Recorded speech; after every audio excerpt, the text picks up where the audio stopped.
Welcome everyone. Today we are going to be looking at the Tactix 7 AMOLED versus the Tactix 7 Pro and some of the differences they have.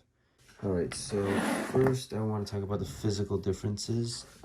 They are both the same size, even though the Garmin website says that the AMOLED version is, I think, a bit thicker. They're the same thickness. Hard to show on camera, but they're exactly the same. The heart rate sensor at Elevate 5 on the newer one is slightly deeper and wider as well, but it doesn't affect the way it wears on the wrist. Another difference might be hard to tell on camera, but the AMOLED version is actually not black anymore. I think Garmin discontinued selling black titanium watches. They're all carbon gray now. It is hard to tell, but you could see in some lighting, like right here, it is slightly lighter, which I kind of think it has a bit of a more classy upscale look. The black also, I think, scratches a little bit easier, but only time will tell. This thing is about a week old.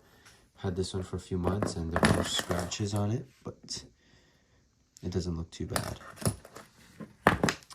Another difference you might be able to notice right away, if I clean the screens here, the Tactix Pro is a bit more reflective. You can even see it in this shot here, that it's more of a bluish grayish kind of color.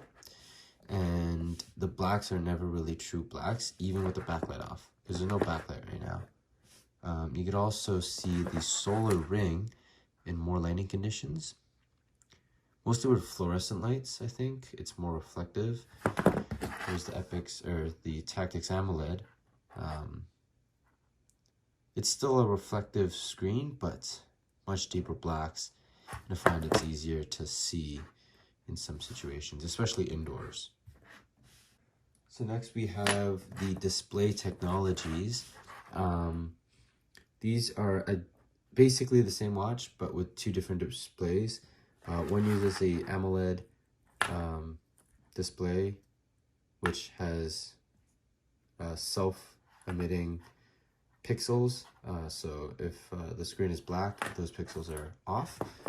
Whereas this guy is similar to a LCD, where it has just one backlight for the whole screen. So the entire screen lights up, regardless if there's black pixels or not. The advantage of the MIPS display, the memory pixel, is that it has much better battery life while being always on, and it's much more efficient. So they actually added solar on this model to boost the battery, not really to charge it up, although you can if you just leave it in the sun and have it in battery saver mode, but that's not really realistic. It'll kind of just slow the battery drain down a little bit. With this one, you can see on a full charge, 32 days with the touchscreen off. Some reviewers might not say this, I don't think a lot of them do, but having the touchscreen off actually increases the battery. You can see it's 30 days now with the battery or the touchscreen on versus 32. So minor hit on battery life here if that's important to you. I usually keep mine off except for maps because the interface is really button friendly. On this guy here, similar story. If the watch is not on a person on your wrist, it'll time out the display. Sorry about that, the camera kind of fell, but here's a better look at the displays. You can see without it being on our wrist, goes into sleep mode, but if it is on your wrist, it'll go into dim mode, which looks like this. And that looks pretty cool. It's all blacked out except for the kind of important information here, and it kind of reminds me of the loom of a traditional watch, how it illuminates a bit of light. Versus this guy here, the 7 Pro. It's almost like a Casio style digital watch where it won't illuminate any light, but you can kind of see it. And I kind of have a nice light up top here, so any reflections or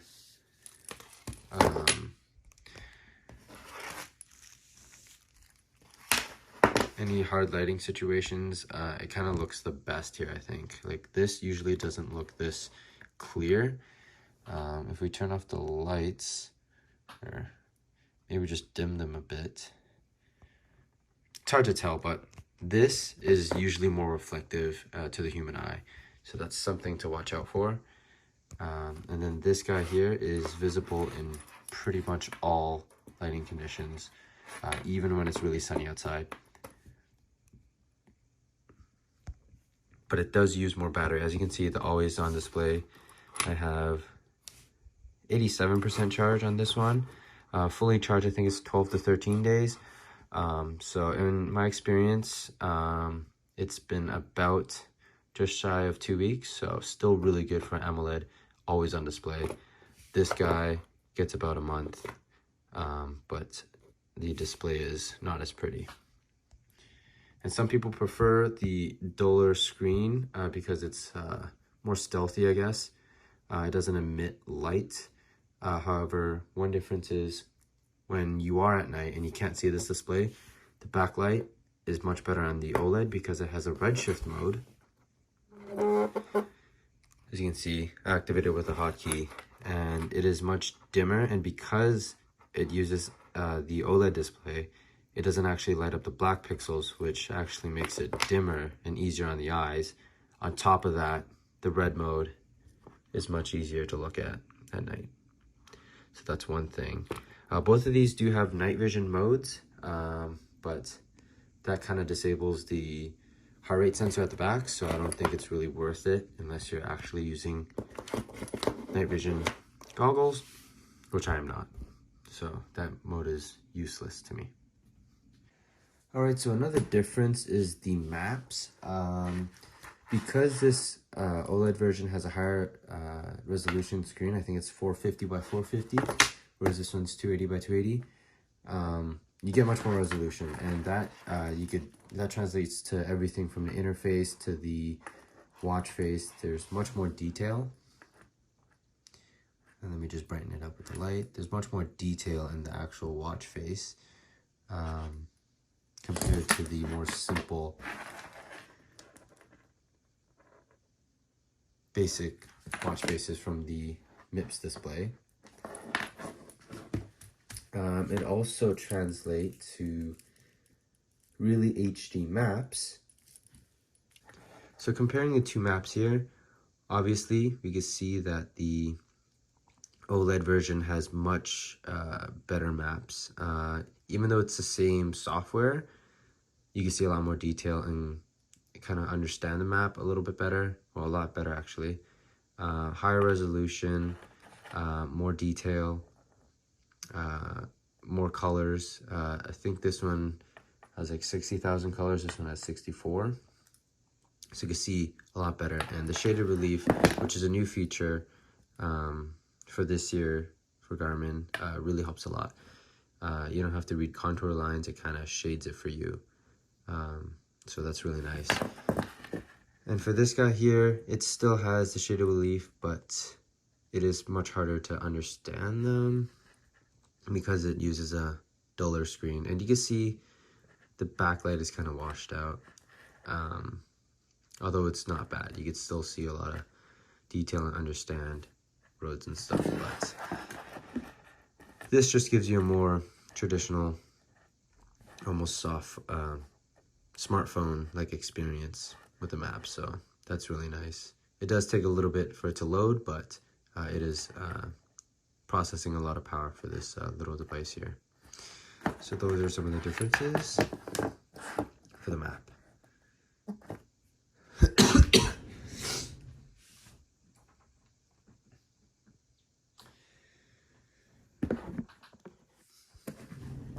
Now, I'm not sure if you guys noticed, but I did have to turn up the brightness of this display just so the camera can see a little bit better.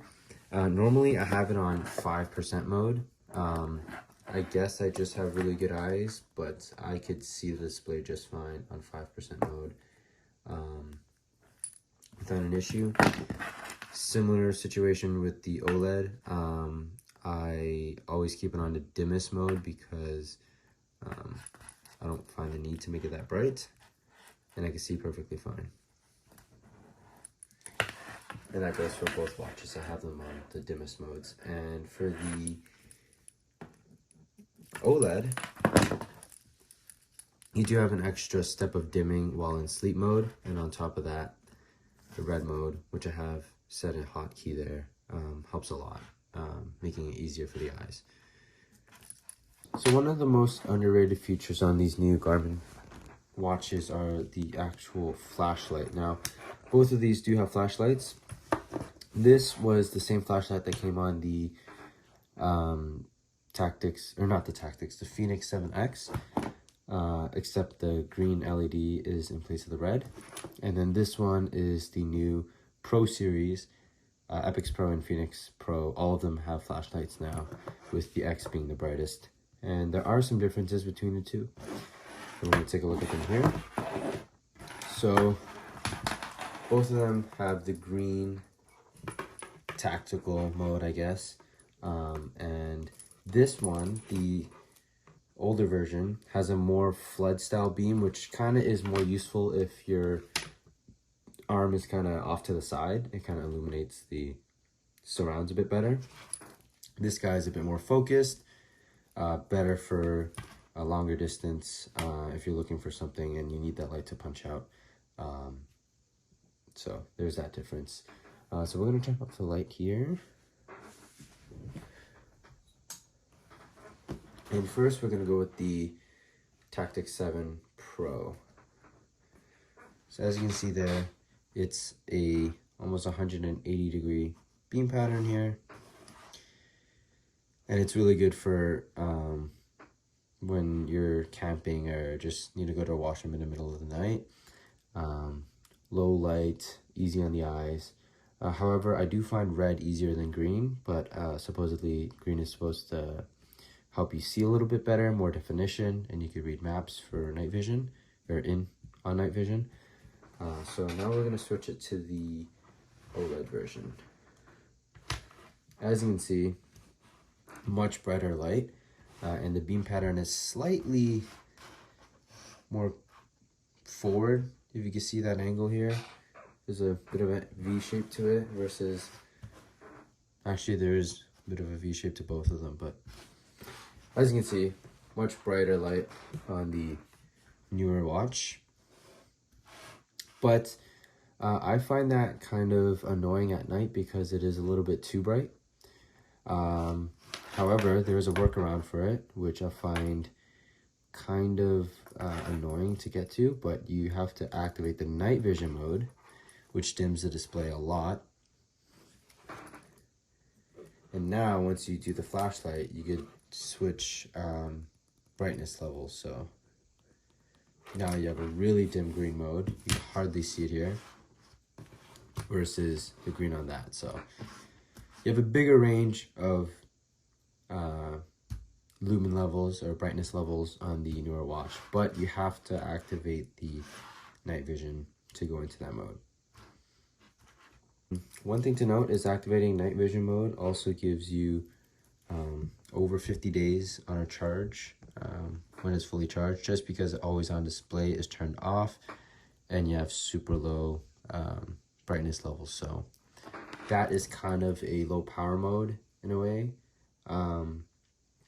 Garmin advertises 41 days, but you could obviously get more if you choose to do the night vision mode, which does still seem pretty bright to me. I think the night vision mode on the MIPS display is a lot dimmer. You can barely see that. So that's one thing to keep in mind. Now let's take a look at the white light modes. So we will start with the MIPS display. Here's level 1. And now we're going to switch to the level 1 on the newer one. Sorry. I'm going to do that again. So, AMOLED, OLED, MIPS. So you can see the color temperature is also a little bit cooler on the new watch, which I like because it kind of penetrates further, I think. And you can see the further beam pattern as well. It lights up those boxes a little bit more. Now we're going to go to level 2. So this is the Tactix 7 Pro with the MIPS display. So pretty good brightness right now. I'm just going to focus it a little bit more. Now we're going to switch to the OLED. MIPS, OLED, MIPS, OLED. So you can see that beam pattern. It is shooting further out. We're going to jump to level 3.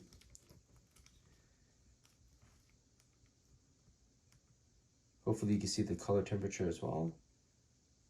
It's just a further reaching light, which I prefer.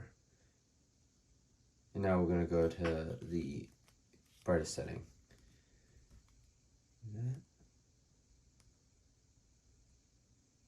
Now Garmin advertises 2 times brighter. I don't think it actually is.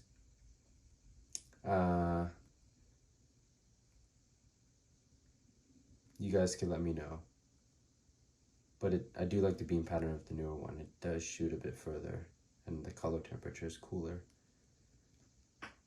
And that's both of them on. So that concludes our comparison of the flashlights. Very useful feature on these watches. And it's a bit improved on the newer version.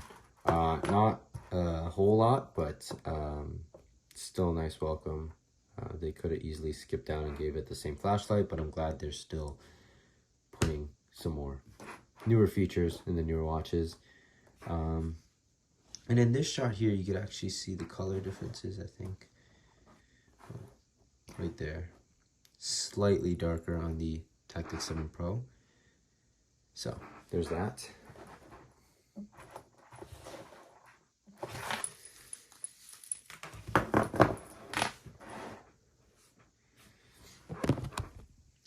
So let me know if you guys have any other questions.